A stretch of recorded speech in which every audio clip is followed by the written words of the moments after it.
respiratory system, it is the system organized to perform the process of respiration inside the living body. So how is this respiration carried out? What are the structural parts is what we are going to discuss in this lesson. So let's draw the diagram here.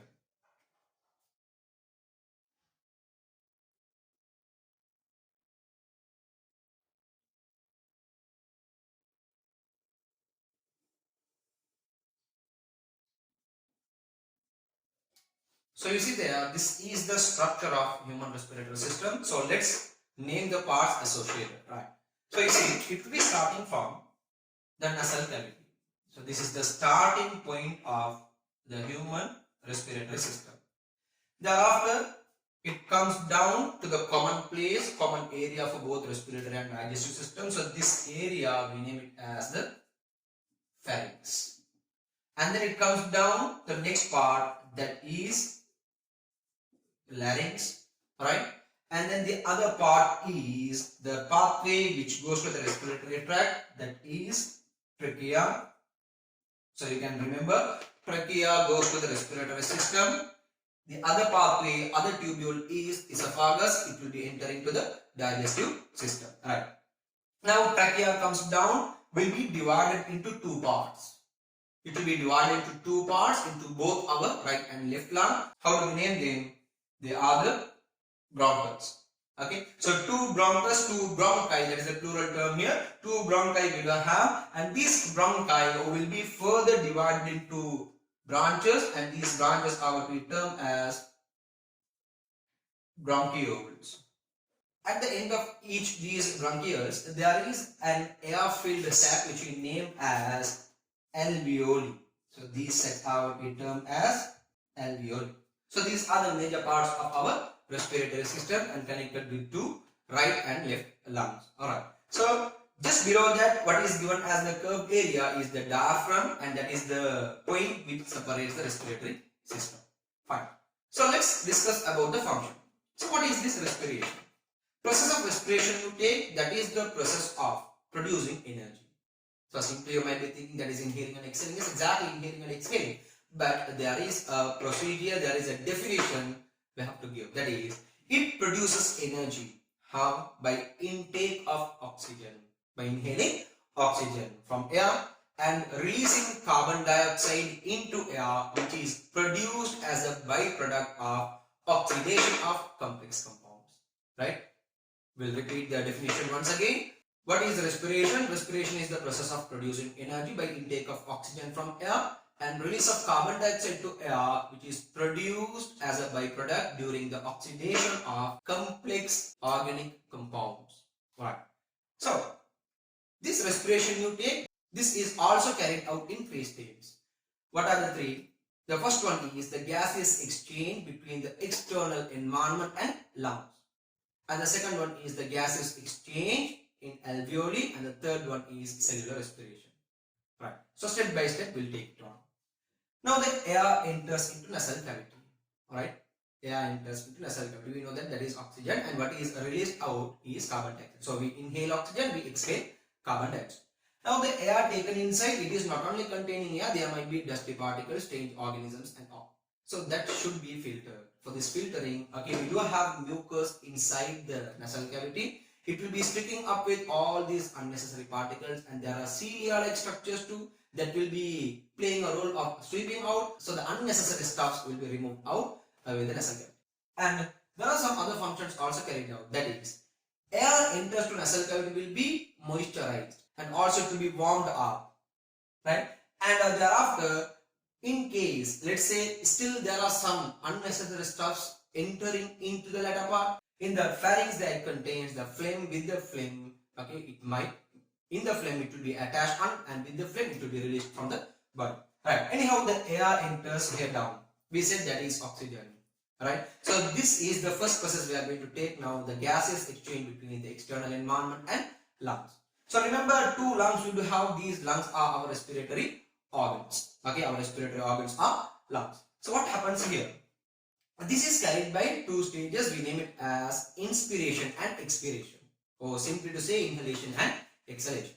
Right. Inspiration, we know oxygen is intaken. Expiration, we know carbon dioxide is released. But for this, what is the mechanism carried out? Is it just intaking and releasing? No, there is a mechanism. What is it? It depends on the volume and the pressure of air. You look at the diagram given here, you can see the first diagram, it shows you, right? The balloons are not inflated, they are not blown. But what happens now? Okay, what happens now? The rubber membrane, the rubber sheath is pulled down further. When it is pulled down further, what happens? Inner volume will be increased. When the inner volume is increased, remember, in a constant area closed figure, if the volume is increased, pressure of the gases will be decreased. So accordingly, what happens here? When the volume is increased, pressure inside is decreased.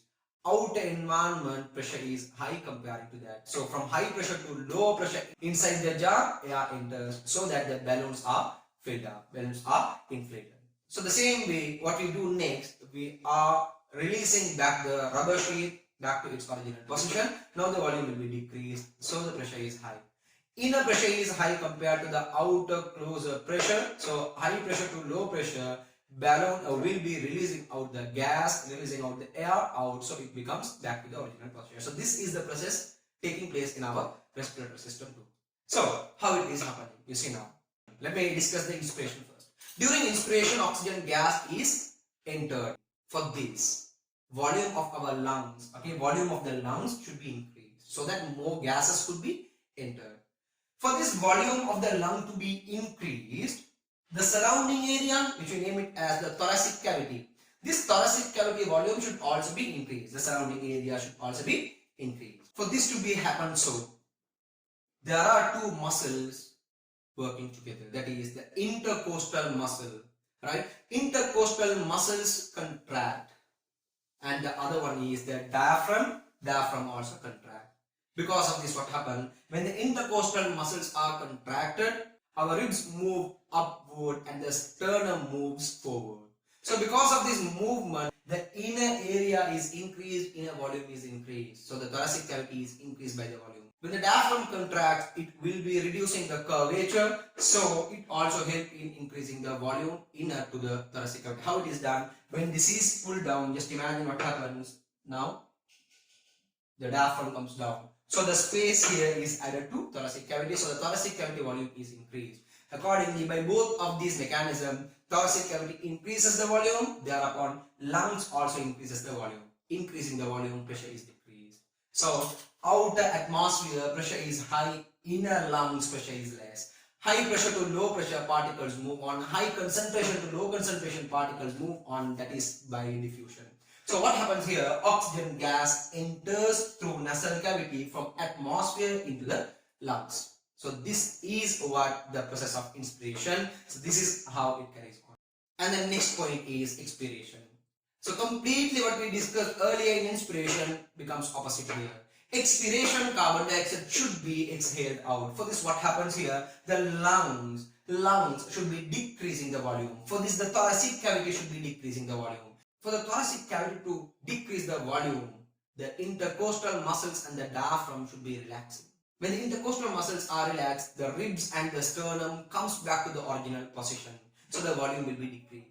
And the diaphragm also relaxes and will be coming back to the original position. So it comes back up means it becomes more curved.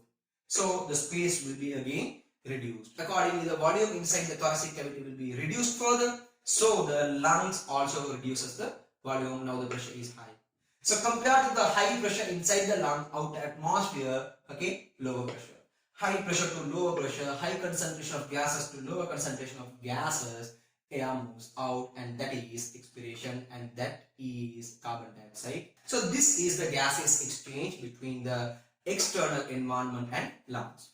Now we'll be having a question of how do you say oxygen is what inhaled and carbon dioxide is what exhaled? Why can't it be opposite to each other? To understand that, let's go to the second point, that is gaseous exchange in alveoli. So what is the structure I have taken here is a rough diagram for this alveoli. We said they are the air-filled sacs at the end of the bronchioles. So this is the place of exactly where the gaseous exchange takes place in our body. So accordingly, we are giving a term for this. This is our respiratory surface. Respiratory organ is lung, and the exact point where the gaseous exchange takes place is what we term as the respiratory surface, and that is the wall of alveoli. We can't just term it as alveoli, that is the wall of alveoli. Accordingly, what happens here? You see, this is the alveoli structure, and what I have taken surrounding that is a blood capillary. Now what happens? The blood comes towards the lungs is deoxygenated blood. Okay. So deoxygenated blood means high concentration of carbon dioxide and very low or not at all oxygen present there. So the deoxygenated blood comes towards the alveoli. It consisting of very low concentration of oxygen and high concentration of carbon dioxide. Right. So what happens now?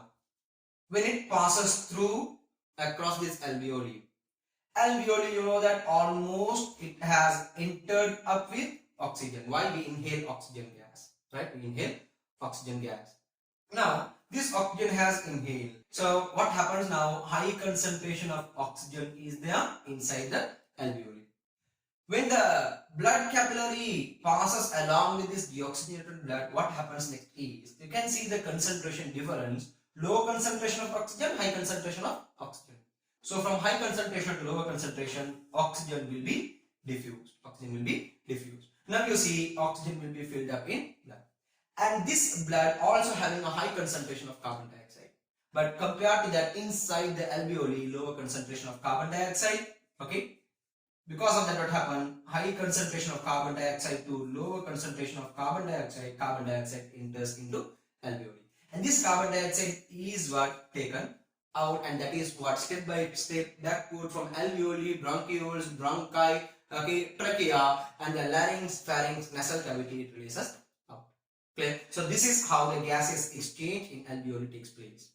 And still you will be having a question of how carbon dioxide is high here, and where these oxygen will be carried on, and that is what we'll be discussing in the third point. You see, each stages are connected together.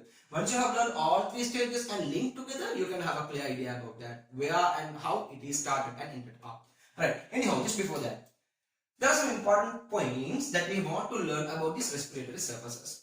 When you take the respiratory surfaces commonly, right, these respiratory surfaces are having some adaptations as to increase their efficiency of gaseous exchange. And in fact, the human respiratory surface, the wall of alveoli, is also having the same. Let me compare both of them together. Commonly when we take this respiratory surface should be having a thin epithelial wall, and our alveolar wall is also thin. That's the first one. And the second one, right? When we take this respiratory surface, it should be a moistened surface, and our alveolar surface is also a moistened one, right? A wet surface. And the third one, it should be having a larger surface area and respiratory surface to increase the efficiency of gaseous exchange. In fact, our alveoli are also, they exist as a number of alveolar sacs. A large number of alveolar sacs will be increasing the surface area. So that greater surface area will be allowing to increase the efficiency of gaseous exchange.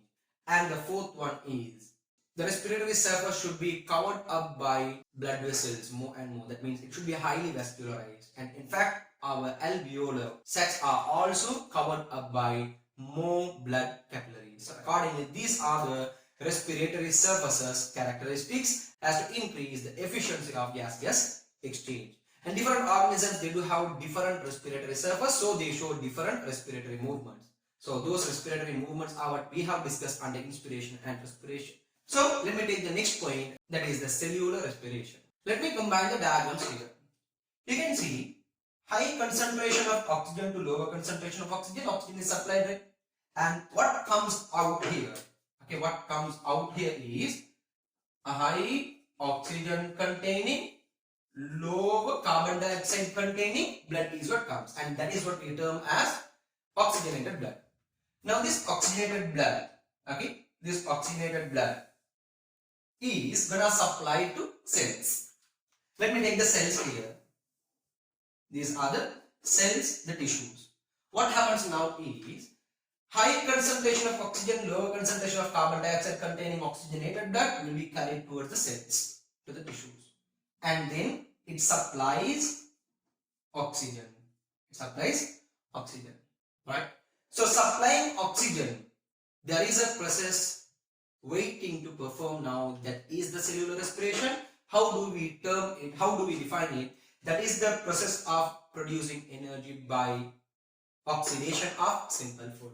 Can you remember we discussed earlier on the digestive system, we said, right, glucose will be converted into glycogen and will be stored in living cells. So glycogen is there here in the cells in the form of glucose. Now what happens for this glucose? It will be oxidized. Actually, this is an opposite reaction of photosynthesis. You can remember in photosynthesis, carbon dioxide plus water combined together will be giving you glucose plus oxygen. Opposite reaction, for glucose, if oxygen is supplied, it will be happen, it will be broken down into carbon dioxide and water. So what happens here, oxygen is supplied to glucose. So let me take the glucose particles to here. For this glucose, when it is supplied, there will be oxidation. So oxidation carries out, as a result of this oxidation, glucose will be broken down into carbon dioxide and water, releasing energy. And this carbon dioxide is what? Right? Taken out. And this is what carried towards whom? Towards the lungs. You can see here, oxygen is supplied to the cells. At the presence of oxygen, simple food will be oxidized and in return it will be producing carbon dioxide and water vapors. In fact, water vapors are also taken out with our exhalation here, right? And energy is also produced, right? And that energy, let me take the energy down here. This energy is what will be stored in energy storing molecules. We name it as ATP, adenosine triphosphate. So in adenosine triphosphate, this energy will be stored. Now this ATP acts as in three ways. It is an energy carrier, it is a store of energy, and it releases energy whenever it is needed. Something like, for all our biological activities, even the muscle contraction and relaxation, and even for active transportation, whenever it is needed to transport the substances from low concentration to high concentration, because high to low concentration, it is a passive transportation. Without energy, it will be. But for low concentration to high concentration, if it is needed to transport, energy should be supplied, energy should be spent, and that is active transportation. And also some sort of organisms are there. They release out electric energy, like electric eel. And also fireflies, they will be illuminating light. So these are not because of electricity is connected to them, that is because of this chemical energy is converted into electric energy. Accordingly, ATP stored energy is what will be used in all our biological activities whenever it is needed, and this is how cellular respiration takes place. And then the process of respiration we can give in a word formula, right, as well as a chemical formula too. What is the word formula here? Glucose, when supplied with oxygen, will be broken down into carbon dioxide plus water, releasing energy. So this would be shown in a chemical balance equation too, that is C6H12O6 plus 6O2, it gives you 6CO2 plus 6H2O plus energy. Alright, so this is the chemical balance equation for the process of cellular respiration. So you can see here, this is completely opposite for the process of photosynthesis. And this respiration, we can divide it into two pathways, that is aerobic respiration and anaerobic respiration, that depends on the supply of oxygen. If the respiration is carried out at the presence of oxygen, that is called aerobic respiration. In fact, that is what we have completely discussed here. Here you can see glucose is completely broken down into carbon dioxide and water, releasing energy. So this is the process taking place in aerobic respiration. Anaerobic respiration is, that is the process, that is the respiration takes place at the absence of oxygen. Alright. Now this aerobic, anaerobic, both the respirations are taken place in animals and plants. You may be confused with human beings and the animals. We inhale oxygen and exhale carbon dioxide, but the plants inhale carbon dioxide and exhale oxygen. So that is the point you are arguing with, but that is completely wrong. Why? Because being living things, both the animals and the plants respirate. During respiration, they inhale oxygen and they exhale carbon dioxide. That is common for both plants and animals. But photosynthesis occurs only in plants. During photosynthesis, that's opposite. They intake carbon dioxide and they release oxygen. Okay, both the processes are carried out, and this comes under aerobic respiration. And then what is anaerobic? This anaerobic respiration at the absence of oxygen, it carries on. This is also happens in both plants and animals. Okay, so if the anaerobic respiration is taken place in plant cells, that is what we term as alcohol fermentation. So during this alcohol fermentation, what is the formula, what is the process taking place is Glucose is converted into alcohol plus carbon dioxide plus releasing energy. So this is the process taking place at the absence of oxygen in plant cells. This is what we term as alcohol fermentation. Lactic acid fermentation, that is the anaerobic respiration taking place in animal cells, especially in humans too. Even in our bodies too, there are lactic acid fermentation, anaerobic respiration takes place. So during this, what happens? Glucose will be broken down into lactic acid and energy. Lactic acid and energy. So accordingly, this is what we term as lactic acid fermentation. So you see here, in both these anaerobic respiration, glucose is not completely broken down. It is an incomplete breaking down.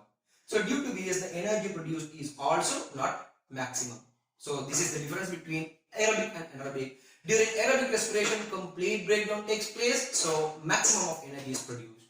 But during anaerobic respiration, maybe it is alcohol fermentation or lactic acid fermentation, incomplete breaking down of glucose takes place. According to the produced energy is also less than that of in aerobic respiration.